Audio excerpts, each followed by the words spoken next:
I sat down with my laptop just booted and a large cup of steaming coffee by my side. It was a long day at work. I sipped the coffee and opened my mailbox. Damn. Offices don't allow us to access personal mailing sites or social networking sites. Loading your inbox was displayed with the progress bar. I took the time to gulp down a few more sips of the coffee. I placed the coffee on the bed and reclined on 2 pillows piled up, inclined, on the wall edging the bed.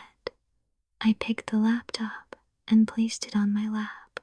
Finally, I took the posture I'd sat all my life. I focused on the mailbox. The first mail was, as usual, a spam marked as important by the site that's coded by top cream intelligent developers and tested by amazing testers of the world. I reported it as spam and returned to my inbox. I read the second email and I froze. What the hell? I shouted, unable to contain the shock. My eyes widened and jaw dropped open.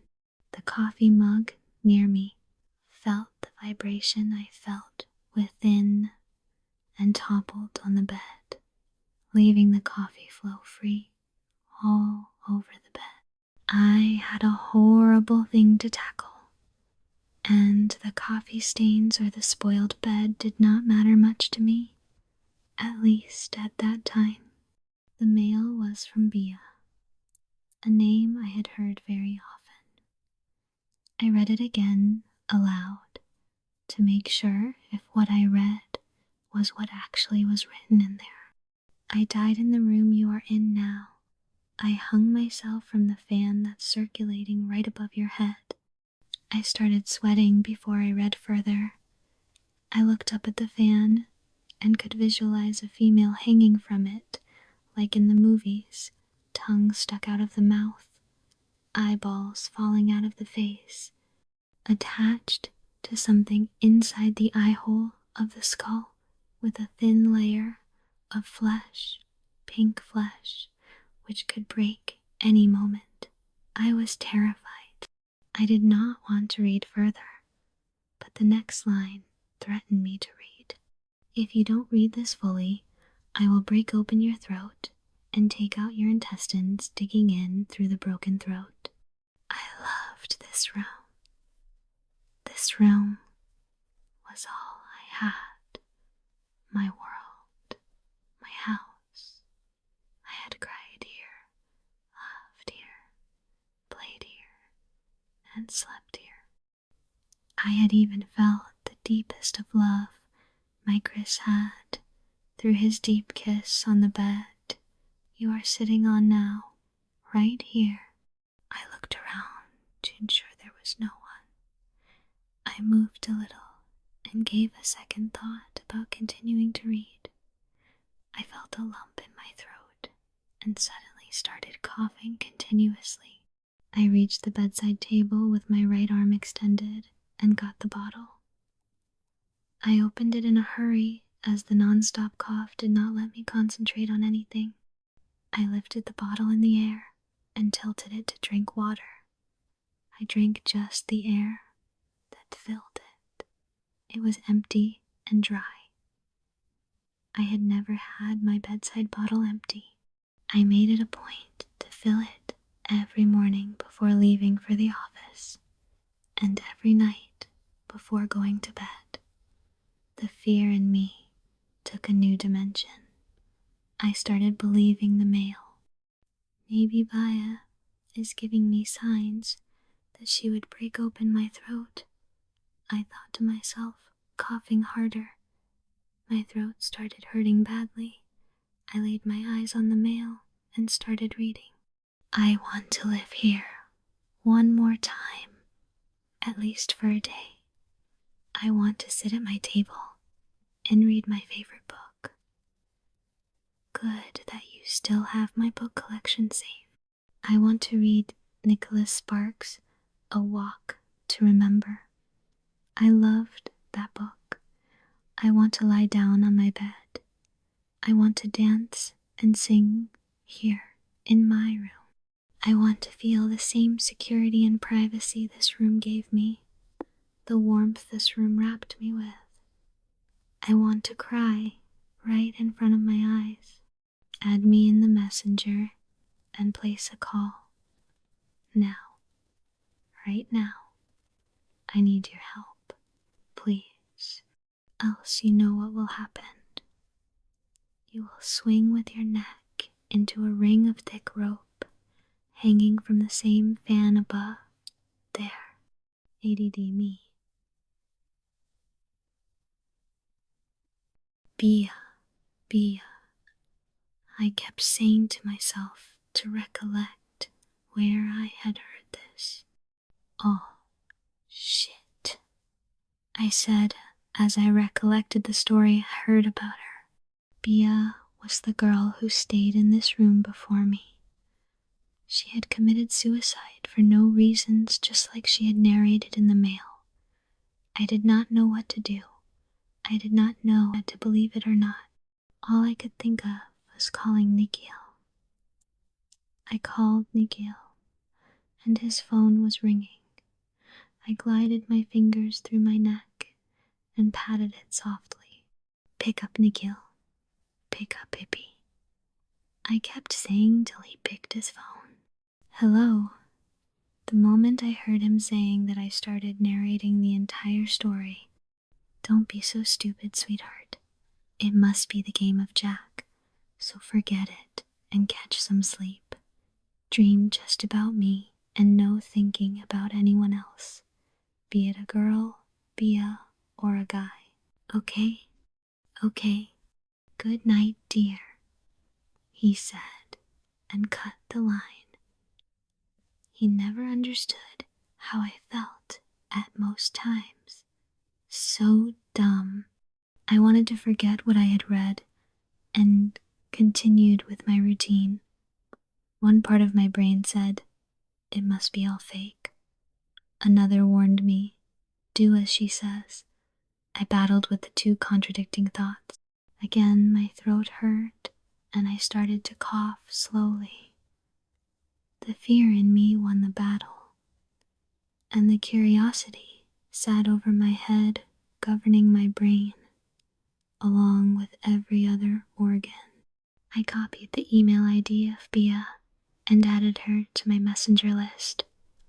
I got a he from Bia almost instantaneously. I did not respond for a few seconds. Call me, or you see what happens. I did not call. I froze on the bed. My thirst and the dryness in my throat started hurting me even more. I kept thinking about a girl hanging from the fan. I closed my eyes in fear.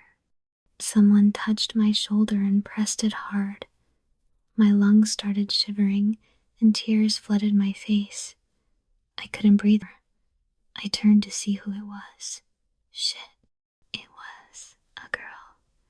A little fat, with teeth protruding from her dark, red, painted, bulged lips.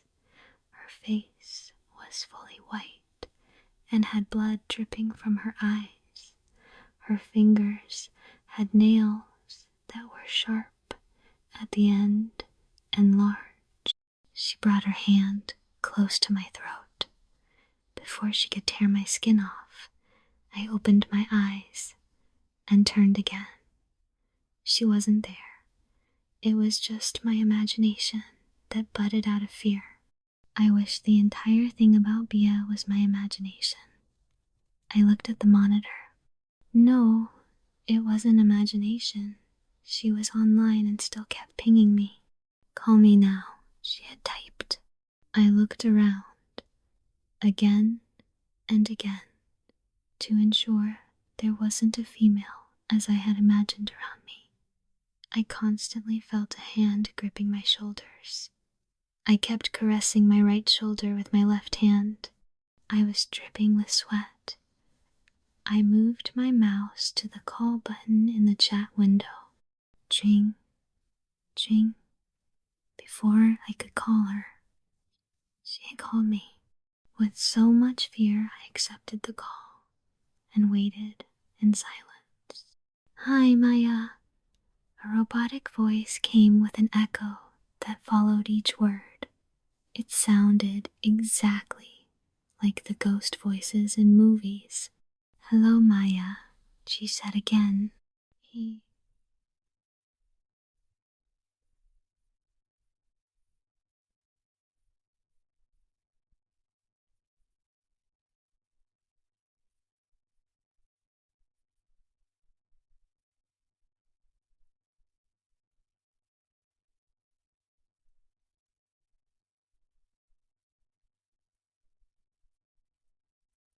Do as I say, will you?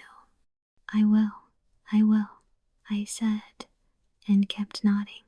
Take the laptop near the stove and make ginger tea now. I want to drink it. Okay. I hurried to the kitchen and lit the stove. I poured milk. Uncle me there ajapsi, she started singing. I placed the bowl over the stove and started smashing ginger. A scary laughter followed the few sentences of the song. I love to make ginger tea in this room singing songs. Do as I say. If you cut the call, I will surely give you a scary death. Bia threatened me. Please, don't do anything to me. I will do as you say. My hands shivered as I put tea powder to make tea water. I filtered the tea water, hands still shivering, and hence the water spilling all over. Don't you dare spoil my kitchen. Keep it clean. I rushed to pick my cleaning towel and in a hurry pushed a few vessels on the floor. I looked at the laptop and carefully placed the vessels back in place without making even a little noise. Is the tea ready? Bia asked. Yes. I placed the teacup in front of her. I mean the laptop. Take me to the bed and bring the tea there, she commanded. I picked the laptop and placed it on the bed. Make it fast, she said, and a scary laughter followed. Coming. Please wait. I hurried with the teacup. Drink it, I said as I placed it in front of the laptop. I was too scared to even imagine the ghost of Bia coming out of the laptop and drinking the tea. I closed my eyes. You think I am a fool? She sounded angry. No. I thought closing eyes had offended her. I opened my eyes and said, I won't close my eyes. How do you think I can drink it? You drink it, she said. I was confused. What are you waiting for? Drink it as fast as you can, she said with a deep voice full of anger in it. Okay. I gulped down the hot tea. I did not bother it burning my tongue. Life is more important than the tiny burns this tea would leave, I thought. Good. Now, play music with volume 75% in the laptop. I want to listen to something. I pressed the play button on the keyboard and Why This Colaveri D started to play. A few lines after. Stop it, she yelled. Now lie down on the bed. I want to relax in my bed. Okay. I quickly lay on the bed, still terrified. Don't you dare tell anyone about me. Don't you dare cut the line now, she said, and started giving me the same scary laughter. No, I won't. What do you want? Please go. I am too scared. I cried from the depth of my stomach. Now get up. Take a sari or a cotton dupatta. Go run, she said, almost making me a robot. I did as she said out of fear. I emptied my wardrobe on the floor and picked a new cotton sari. I thought she would ask me to tie it. Have you taken? Yes. Should I tie it? I asked. Tie it. I started wrapping it around me. The power was cut. The entire room became dark, and the whole hostel became silent. It was already 10:45 in the night. I was staying in a room in our university hostel. The sudden darkness and silence intensified my fear. I kept rolling into the sari. To the fan, she said. I was stunned. Why to the fan? I asked myself, but did not have the guts to ask Bia. I unwrapped myself off the sari and ran to switch off the fan. I quickly pulled a stool and stood on it to tie it to the fan. Tie it like I tied when I hung myself. If you don't do it or cut the line, I will come there to kill you, Bia said. I was confused, but my fear switched off my brain. I was trembling, sweating, and feeling weak from within. My laptop chimed. It notified me that there was just 7% charge. I did not know what to do. I ran around the room to find the power cable. She was humming a song, and I could hear it from anywhere in the room. I finally found the cable. I ran to the laptop, plugged it to the plug point. Damn, there was no power, and I had forgotten that. My laptop was about to get switched off, but the power resumed. I gasped. I felt life in myself. Only then. She was still humming the song.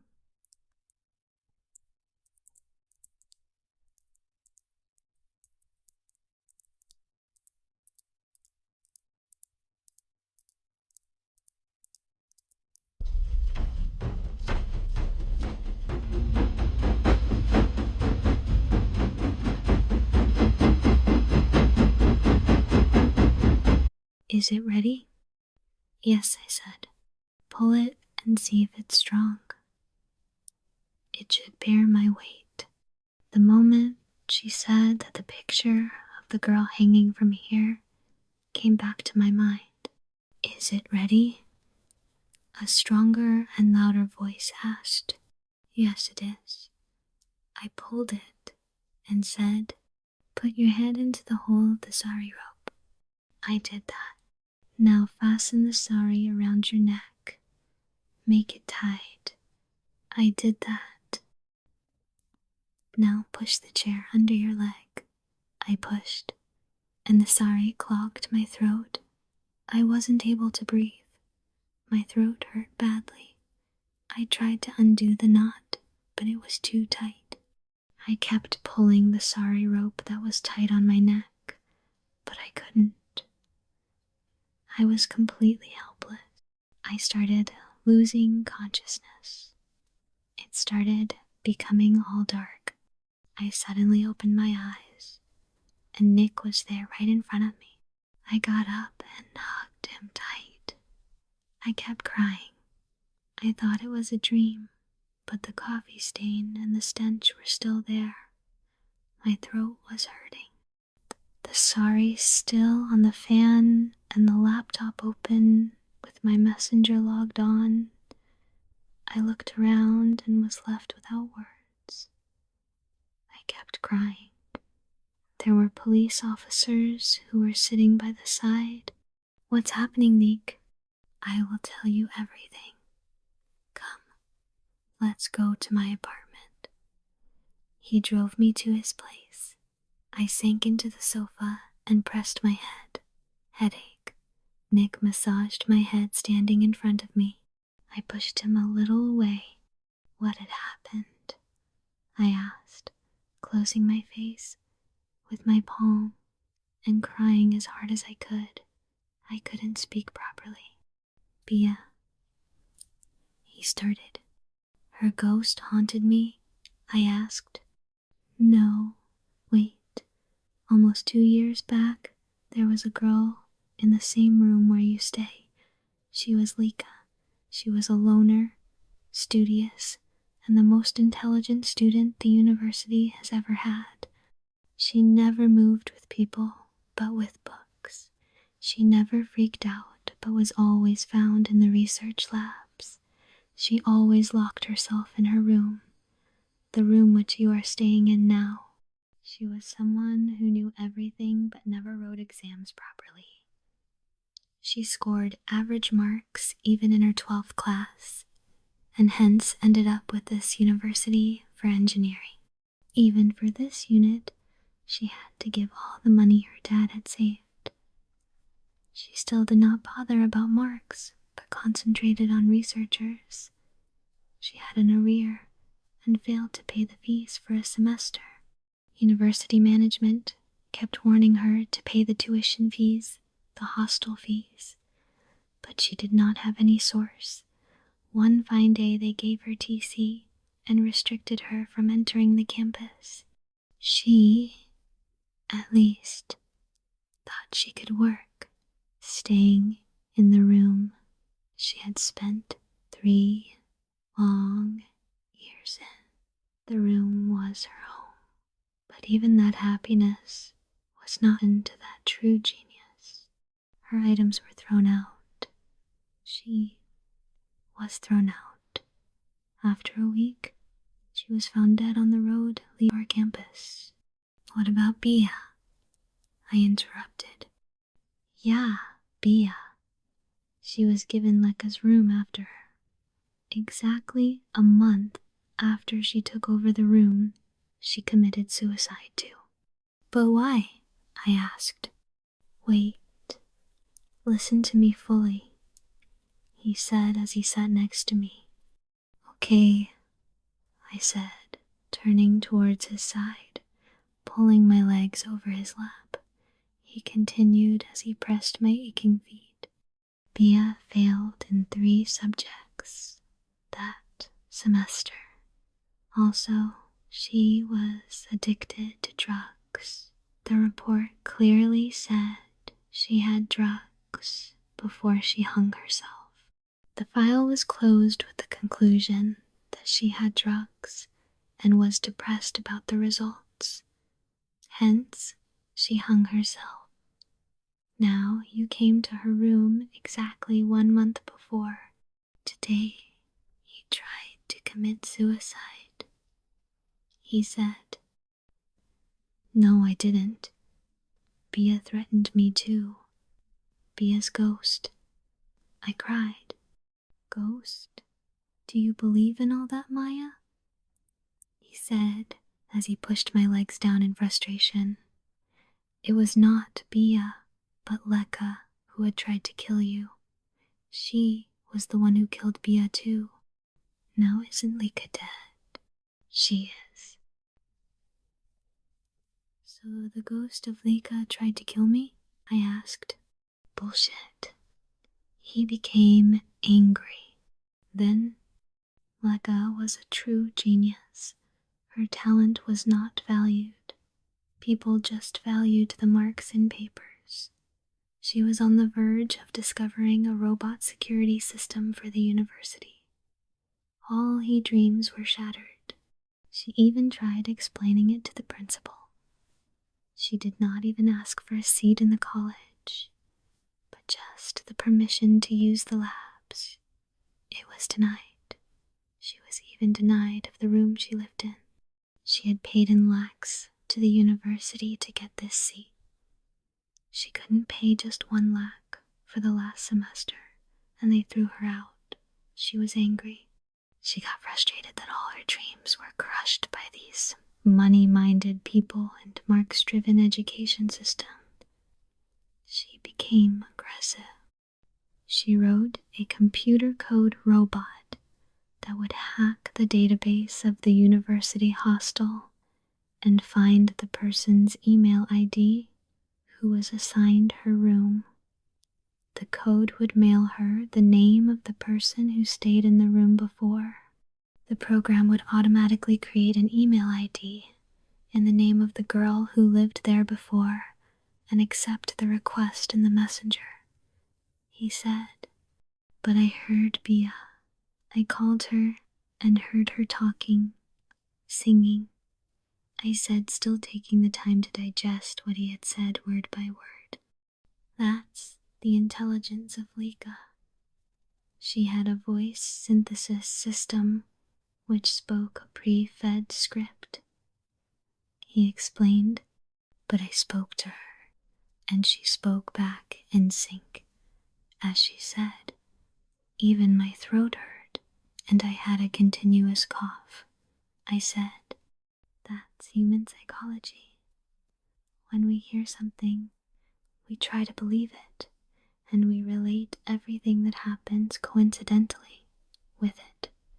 Even most fraudulent astrologers work with this as the key. If they say wear green to prevent any big problem, you wear green. Even if you meet with a small accident, you tend to think that it should have cost you your life.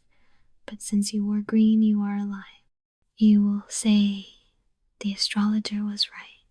On the same day, if they had said that your day would be bad, and if you fall, you still tend to say he was right, and the day was bad. Do you get it? The pre-scripted dialogues were spoken by the computer program. And due to fear, Bia hung herself the same way you did. Thank God you called me. I thought I will come to be with you, but then I almost died. Seeing you hung on the fan, I immediately called the doctor. I saw the laptop open but shut down. When the doctor was treating you, I opened your email and the history of conversations. Thank God you told me the story of email. I tracked the IP and did some computer work to find the program running on a remote system in our lab, he said as he ruffled my hair. You are a genius, I said as I hugged him. Numberlika was a genius. I feel bad for her, even now, he said as he pushed me a little away. She tried killing me, and you are supporting her, I said. The usual fight of lovers followed.